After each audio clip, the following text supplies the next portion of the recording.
anticipate a great race also in the men's 4x100 metres. Germany, Ivory Coast, United States, Great Britain, Canada, Australia, Sweden and Cuba are the 8 finalists. And of course the USA, the clear favourites, having run a time which equalled the world record at 37.40. This very same squad: John Drummond, Andre Kaysen, Dennis Mitchell and Leroy Burrell. So even with the great Carl Lewis, who's gone home, the squad can still set a world record. Now Britain have pulled a surprise. They've called Colin Jackson back in to run the first leg. Colin, of course, who set a world record when running the hurdles. He'll hand to Choney Jarrett, then John Regis, then Linford Christie. 2 gold medalists, 2 silver medalists in individual events make up a very strong British lineup, and they'll be outside the USA in 4. Canada ran really well to set a national record in the semis.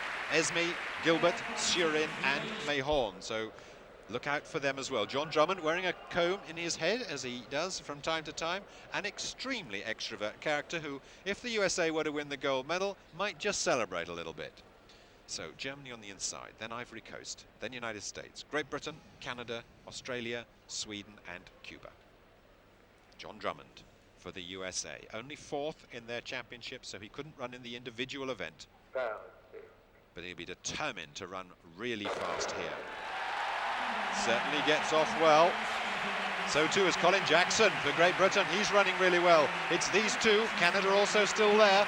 A slick change for the Americans. And look at Andre Kaysen. Kaysen against Jarrett. He's closing the gap enormously. He must have taken 3, even 4 meters. What a tremendous run. The US in the lead then, with Dennis Mitchell running for them.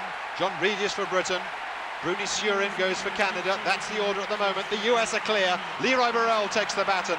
And it's Mahorn just ahead of Linford Christie. But here comes the individual winner to get Britain the silver medal. But the USA have got the gold. Slightly slower than they ran in the semi-finals. They won't worry about that. They've got the gold medal. And the extrovert John Drummond can hug Leroy Burrell. Mitchell and Kaysen will soon join them.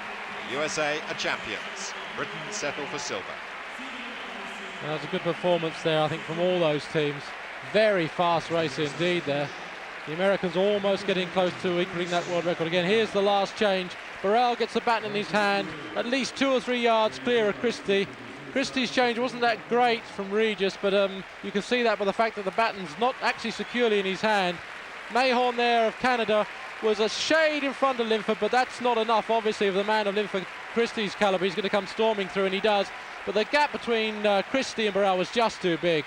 You can't really see it on his head-on shot, but it was about 4 or 5 yards, as you know, and there's no way that someone like Leroy Burrell is going to be overtaken with that sort of advantage. A superb race, really. The Americans led all the way, but I think the damage was done over the back straight. Andre Kaysen's leg was absolutely storming. That was the 4-metre gap that they had at the end. And a great times by all of them. The British team in second place have got a European record. The Canadians have smashed their national record. They're all inside 38 seconds. But here is John Drummond celebrating. Quiet little man, this man, isn't he, Steve? Yes, I think he is. I think that shyness isn't one of his qualities, as you can see. And there's confirmation of that result. The United States winning in 37.48, then Britain 37.77, and Canada 37.83.